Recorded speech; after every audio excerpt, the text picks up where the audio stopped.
আমাদের আজকের আলোচনার বিষয় বিভাব নাটক শম্ভু মিত্র। আমরা অলরেডি আগে কিছু কবিতা এবং কিছু গল্প থেকে ভিডিও বানিয়েছি। এবার আমরা নাটকের ভিডিওটা তৈরি করছি। যাই হোক, দেখো, তো বিভাব নাটক জানতে গেলে আগে আমাকে জানতে হবে যে এই বিভাব নাটকের উৎস কোথা থেকে, অর্থাৎ এই বিভাব নাটকটা কেন শম্ভু মিত্র লিখেছিলেন। তো তার উত্তরে দেখো, 1956 খ্রিস্টাব্দে ডিসেম্বরে বহুরূপী নাট্যপত্রে প্রথম এটি প্রকাশিত হয়। পরবর্তীকালে এটি গ্রন্থাকারে প্রথম মুদ্রিত হয় 1368 বঙ্গাব্দে। আর এই নাটকটা কেন লিখেছিলেন আমি আগেই বললাম। দেখো, 1943-এর মন্বন্তর অর্থাৎ দ্বিতীয় বিশ্বযুদ্ধের পরে গোটা পৃথিবীতে একটা মন্বন্তর দেখা দিয়েছিল, ভারতের ব্যতিক্রম নয়। 1946 খ্রিস্টাব্দে দাঙ্গা অর্থাৎ এখানে তখন ধর্মের যে লড়াই, হিন্দু মুসলমানদের একটা লড়াই কলকাতাতে প্রচুর চলছিল। এবং তারপর 1947 সালে যখন দেশ স্বাধীন হলো, তখন একদিকে ভারত, একদিকে পাকিস্তান, এদিকে পুরো পাকিস্তান উদ্বাস্তু সমস্যা। আর এই সমস্যার মধ্যে তখন পুরো বাঙালি জাতিরা একটা বিপদের মধ্যে ছিল। ঠিক তখন আবার বল্লভভাই প্যাটেল বাঙালিদের উপর মন্তব্য করেছিলেন যে বাঙালিরা নাকি কাঁদুনে জাত। তাহলে এই যে বাঙালিরা কাঁদুনে জাত বলেছিল, এটার প্রত্যুত্তর দেওয়ার জন্যই এই শম্ভু মিত্র বিভাব নাটকটি লিখেছিলেন। তো এই নাটকটা যদি পুরোপুরি আমাকে আলোচনা করতে হয় তাহলে ভিডিওটা যেহেতু অনেক বড় হবে, তাই আমি এখানে শর্টকাটে এই নাটকটাকে সংক্ষেপে তোমাদের সামনে উপস্থাপন করছি। দেখো, এই নাটকে প্রধান 3টে চরিত্র আছে: শম্ভু মিত্র, অমর গাঙ্গুলি, বৌদি অর্থাৎ তৃপ্তি মিত্র। এই তিনজনের মধ্যে শম্ভু মিত্র ইনি একটু রসাত্মক লোক, হাস্যরসাত্মক লোক। অমর গাঙ্গুলি ইনি একটু রোমাঞ্চকর লোক। বৌদি ইনি একটু রোমাঞ্চকর লোক। তো এই তিনজনার যে প্রধান চরিত্র এবং প্রধান যে নাটকের বিষয়বস্তু, সেগুলো আমরা অনেকটা হালকার উপর থেকে এখানে উপস্থাপন করছি। দেখো, যখন নাটকটা তোমরা পড়বে তখন তোমরা দেখতে পারবে নাটকে এক জায়গায় লেখা আছে যে নাটকটা হচ্ছে দুরন্ত অভাব থেকে নাকি জন্ম হয়েছে। দুরন্ত অভাব কেন বলা হয়েছে? দুরন্ত অভাব বলার কারণ, আগেকার দিনে একটা নিয়ম ছিল যে যার যত নাটকে জিনিসপত্র বা অন্য কিছু থাকবে তাকে সেই পরিমাণে কিন্তু সরকারকে ট্যাক্স বা কর দিতে হবে। তাই শম্ভু মিত্র বা এই নাটকে যারা উপস্থাপন করছে তারা বলেছে যে এখানে যত শর্টকাটে তারা নাটকটা উপস্থাপন করবে ততই সরকারকে কম ট্যাক্স দিতে হবে। তাই এর নাম তারা ভেবেছিল যে যেহেতু অভাব থেকে এখানে নাটকটা তৈরি হচ্ছে, তাই এই নাটকটার নাম বিভাব না রেখে অভাব দিলে ভালো হতো।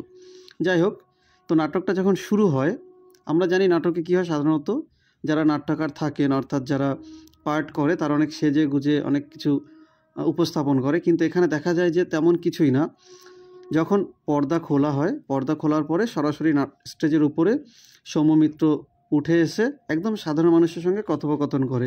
ঠিক এখানে কোনো নাটক মনে হবে না, মনে হবে যেন স্টেজে কোনো একজন লোক সাধারণ মানুষদের সঙ্গে অর্থাৎ দর্শকদের সঙ্গে কথা বলছে। কী নিয়ে কথা বলছে? শেষে বোঝাচ্ছে যে আমাদের তো নাটক করার জন্য যে জিনিসপত্র দরকার, না আছে বেঞ্চ, না আছে চেয়ার, না আছে টেবিল, কিছুই নেই। শুধু আমাদের মধ্যে কী আছে? নাটক করার ইচ্ছাটা। তাই আমরা এখন স্টেজের উপরে অঙ্গভঙ্গি করব, আর অঙ্গভঙ্গির সাহায্যে আমরা যে নাটকটা তুলে ধরবো সেটাই আপনাদেরকে মেনে নিতে হবে। আবার নিজেই প্রশ্ন করছে যে এটা কি দর্শকরা মেনে নেবে? তো তখন উনি লজিক্যালি কিছু উত্তর বোঝালো যে ইংরেজরা এইভাবে কিছু নাটক তারা মেনে নিয়েছিল, রবীন্দ্রনাথ ঠাকুর তিনিও এই ধরনের নাটক মেনে নিয়েছিল। তাহলে আমরা তো সাধারণ বাঙালি জাত, তাহলে আমরা মানব না কেন? এটা বলার পরিপ্রেক্ষিতে তিনি আবার এখানে কয়েকটা কথা উল্লেখ করেছিলেন। যেমন ধরো একটা আমি লাইন বলছি: উড়ে দেশে যাত্রায় দেখেছি রাজা বললেন দূতকে, তমে ঘোড়া নেইকর চঞ্চল খবর নিয়ে আসবি। এটা বলার পরে রাজা কি করেছিল, মানে রাজার এই খবরটা নেওয়ার পরে সঙ্গে সঙ্গে তার যে পেয়াদা ছিল বা যা গুপ্তচর ছিল বা অনুচর ছিল তারা কি করলো, দু পায়ের মাঝখানে একটা লাঠি গলিয়ে ঘোড়ার মতো হ্যাটাট করতে করতে সামনের দিকে এগোলো। আর সাধারণ মানুষটা কি মেনে নিল যে দূত হয়তো ঘোড়ায় চড়ে সামনের দিকে যাচ্ছে। এটা পুরোটাই কিন্তু অঙ্গভঙ্গি। তার একটু পরে আমরা এখানে একটা চরিত্র দেখতে পারবো যে একটা মারাঠি তামাশা দেখেছিলেন। কি দেখেছিলেন? যে মঞ্চের একপাশে একটা চাষি জমিদারের কাছে অনেক কাকুতি মিনতি করলো, শেষে ব্যর্থ মনোরথ হয়ে চললো মন্দিরে ভগবানের কাছে নালিশ জানাতে। তাহলে যে একটু আগে চাষি ছিল সে ওই স্টেজের উপর দুপাক ঘুরলো, আর সাধারণ মানুষ ওটাকে মনে করলো যে উনি কোনো গ্রামের উপর থেকে ঘুরে পাশে একটা মন্দিরে যাচ্ছে। আর একটু আগে যে জমিদার সেজেছিল সেই কিন্তু আবার ওখানে পুরোহিত সেজে মন্দিরের সামনে বসলো। তাহলে সাধারণ দর্শকরা কিন্তু মেনে নিল যে উনি একজন পুরোহিত। সমস্ত নাটকটাই কিন্তু অঙ্গভঙ্গির উপরে চলছে। তাহলে এটা যদি মেনে নিতে পারে তাহলে দর্শকরা এখন ওরা যে অঙ্গভঙ্গি করবে সেটাও ঠিক মেনে নেবে। আরেকটা এখানে সুন্দর নিদর্শন দেওয়া আছে, উদাহরণ দেওয়া আছে, দেখো সেই উদাহরণটা কি। এখানে একটা মারা যাওয়ার কথা বলা হয়েছে, মানে একজন যোদ্ধা আরেকজনকে মারছে, আরেকজন নিচে পড়ে যাচ্ছে, তার শরীরে কিছুটা কাঁপুনি উঠছে, ঠিক অরিজিনাল যেভাবে মানুষ মারা যায় সেইভাবে অঙ্গভঙ্গি করতে করতে সে মরে গেছে, মানে একেবারে স্থেটিক মরা। তাহলে এইভাবে কয়েকটা সিন প্রথমে উল্লেখ করার পরে বলল, তাহলে এইবার আমরা নাটকটা শুরু করছি অঙ্গভঙ্গির সাহায্যে দিয়ে। তারপরে এই সৌম্যমিত্র, অমর গাঙ্গুলি এবং তৃপ্তি মিত্র এই নাটকটা স্টেজে শুরু করে। তোমাদের বোঝবার সুবিধার জন্য নাটকটাকে আমি পুরো একদম চলতি বাংলাতে, অর্থাৎ যাতে তোমরা সহজে বুঝতে পারো, শুধু বিষয়বস্তুটা এখানে উপস্থাপন করছি। নাটকের প্রথমে কি দেখা যায়, নাটকের যে প্রধান চরিত্র শম্ভুমিত্র, সে অমরের বাড়িতে আসছিল। কিসের জন্য আসছিল? হাসির খোরাকি খোঁজার জন্য, মানে অর্থাৎ সে নাটক লিখবে, সে নাটকে তার কিছু হাসির উপকরণ দরকার, তার জন্য সে, মানে সে বলতে কাকে বলা হয়েছে, শম্ভুমিত্র অমর গাঙ্গুলির বাড়িতে এসেছিল। এসে কি করেছিল আমি আগেই বললাম যে এখানে কিন্তু পুরোটাই কিন্তু কোনো জিনিসপত্র থাকবে না, শুধুমাত্র অঙ্গভঙ্গির সাহায্যে হবে। তো ফার্স্ট দেখা যায় সৌমিত্র অমর গাঙ্গুলির বাড়ির কাছে এসে দরজায় ঠোকা দেওয়ার আওয়াজ করে, বলে অমর বাড়ি আছো নাকি? অমর উপর থেকে তখন বলে, মানে উপরতলা থেকে বলে, হ্যাঁ বাড়ি আছি, দরজা খোলা আছে, আপনি চলে আসুন। তো সঙ্গে সঙ্গে দরজার পাশ থেকে আস্তে আস্তে সিঁড়িতে ওঠার অঙ্গভঙ্গি করে এই সৌম্যমিত্র অমর গাঙ্গুলির বাড়িতে উপরে চলে আসে।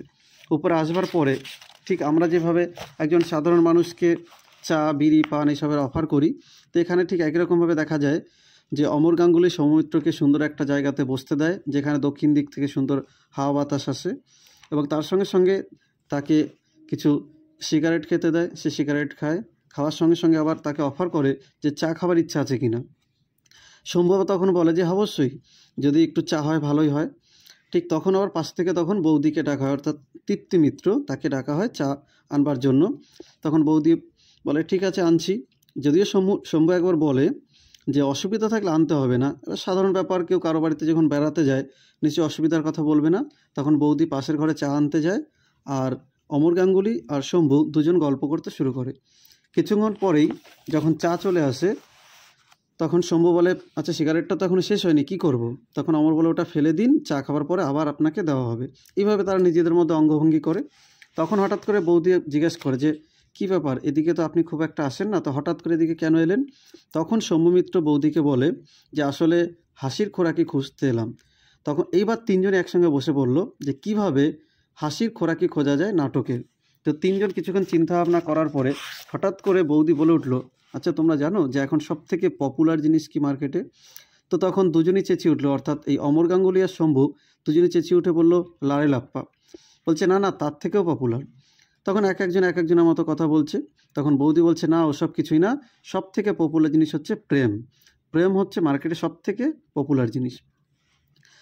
তাহলে এখন দুজনই অমর আর শম্ভু বলে তাহলে আমাদের এখন কি করা উচিত? আবার দুজনে একসঙ্গে বলে তাহলে প্রেমে পড়া উচিত।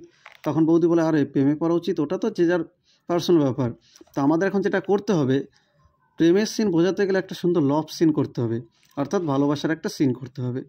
তখন ওরা দুজন, মানে শম্ভু অমর বলে তাহলে ওটা কী করে করা সম্ভব? তখন বৌদি বলে একটা কাজ করো, এই ঘরের মধ্যে আমরা এখন একটা লভ সিন করব।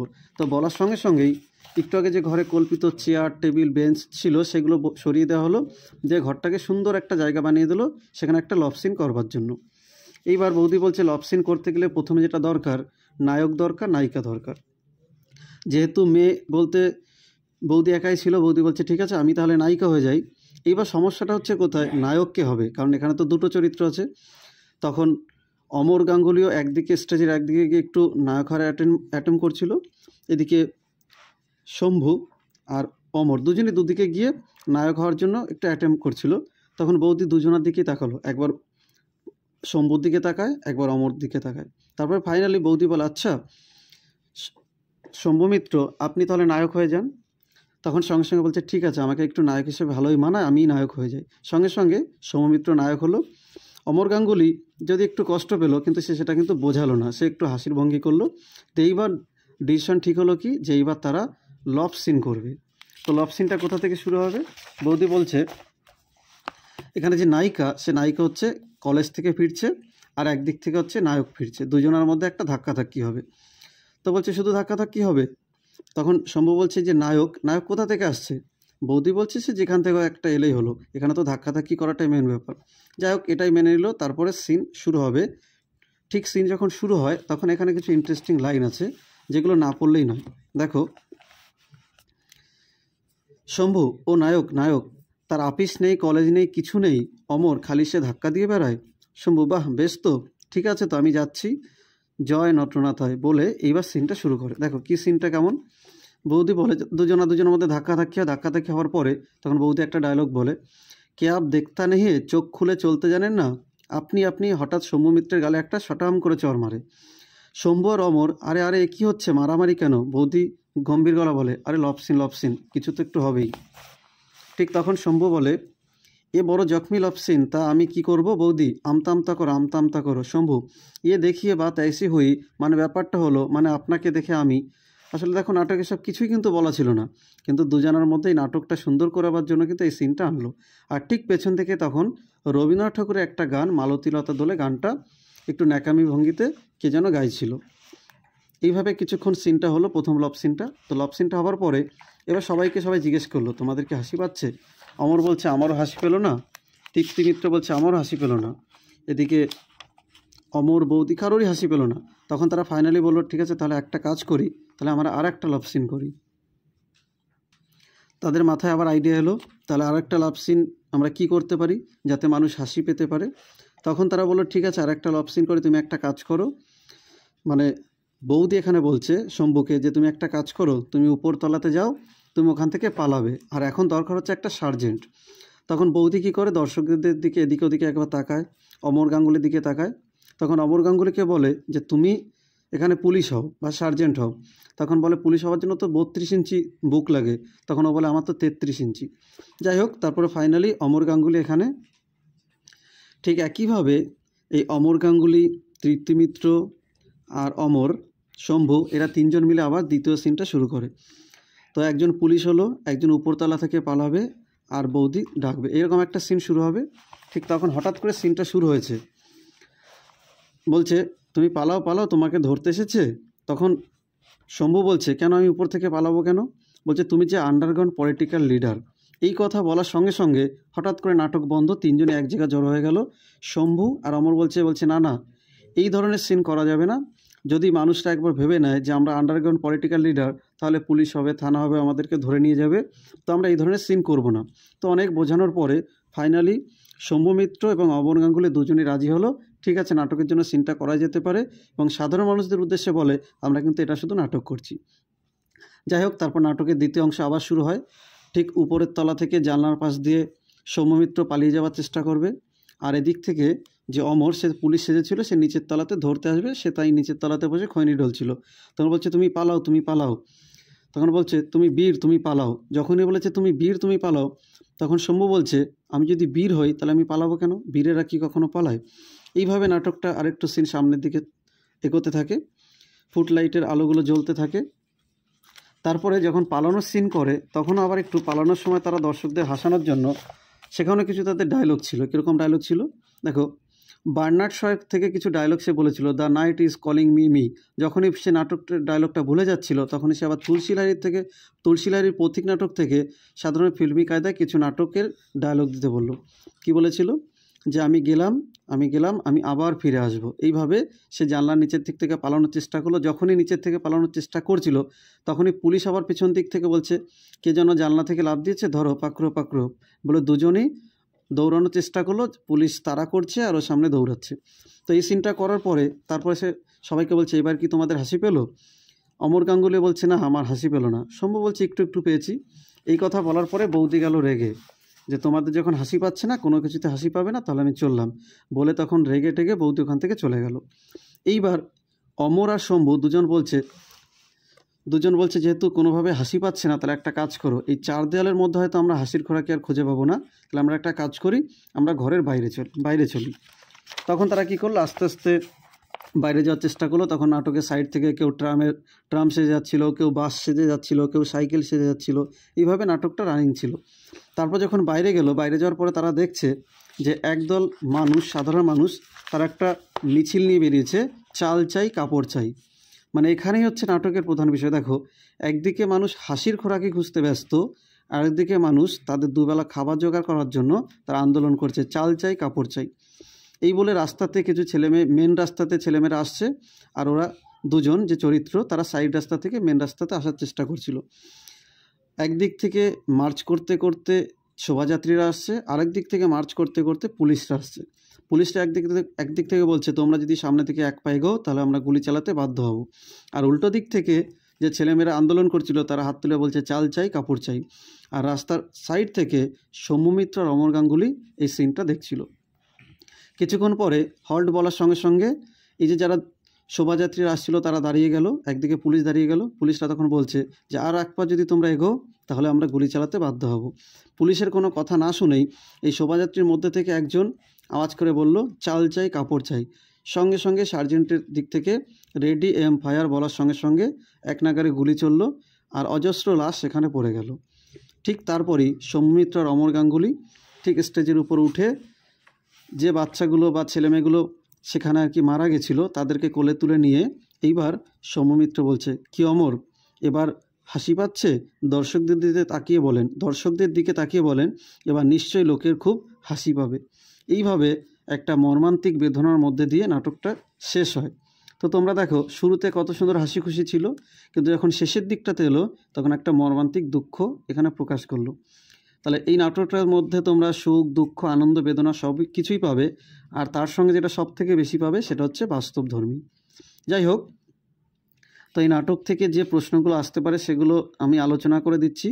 প্রত্যেকটা গল্প এবং কবিতা শেষেই কিন্তু কোশ্চেন থাকে, তোমরা এই কোশ্চেনগুলো দেখে নেবে। 2024 সালে এই কোশ্চেনগুলো তোমাদের আসতে পারে।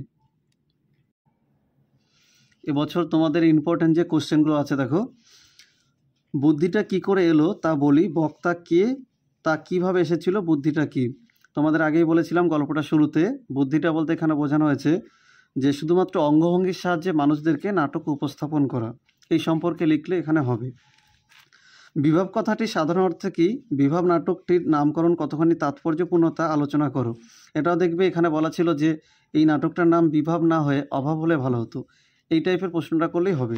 তারপর দেখো, আর একবার এক মারাঠি তামাশা দেখেছিলাম, বক্তা মারাঠি তামাশায় কি দেখেছিলেন, বক্তা কোন প্রসঙ্গে মারাঠি তামাশার কথা বলেছিলেন। এটা গল্পের প্রথমেই বা নাটকটি বলার প্রথমেই তোমাদেরকে বলেছিলাম। দেখো যে সেই ঘোড়া নিয়ে যাওয়ার অঙ্গভঙ্গির কথা বলেছিলাম, ওটার কথাই বলা হয়েছে। আমাদের মনে হয় এর নাম হওয়া উচিত ছিল অভাব নাটক। অভাবের চিত্র বিভাব নাটকে বিভাবে প্রকাশ পেয়েছে তা লেখো। এই কোশ্চেনটা কিন্তু মাঝে মাঝে আসে, আমি দেখেছি। না, কোথাও জীবনের খোরাক হাসির খোরাক নেই, বক্তাকে কোথাও জীবনের খোরাক হাসির খোরাক নেই বলে বক্তার মনে করেছেন কেন। এটা দেখো, দুবার যে লভ সিন বা হাসির সিন করা হলো, এই হাসি সিনগুলো করার পরে যখন তারা বলছিল এই চার দেওয়ালের মধ্যে কোনো রকম হাসির খোরাকই খুঁজে পাওয়া যাবে না, তখন তারা বাইরে বেরিয়েছিল। যাই হোক, নাটকটা যদি তোমরা ঠিকঠাক করে পড়ো, এই ধরনের 5 নম্বরের প্রশ্ন আসবে, অথবা নাটকের ভেতর থেকে লাইন তুলে তুলে 1+1+1+2 এই ধরনের প্রশ্নগুলো আসবে। তো তোমরা বিষয়বস্তুটা পড়ে একবার নাটকটা রিডিং পড়বে, তাহলেই তোমাদের পুরো নাটকটা রেডি হয়ে যাবে।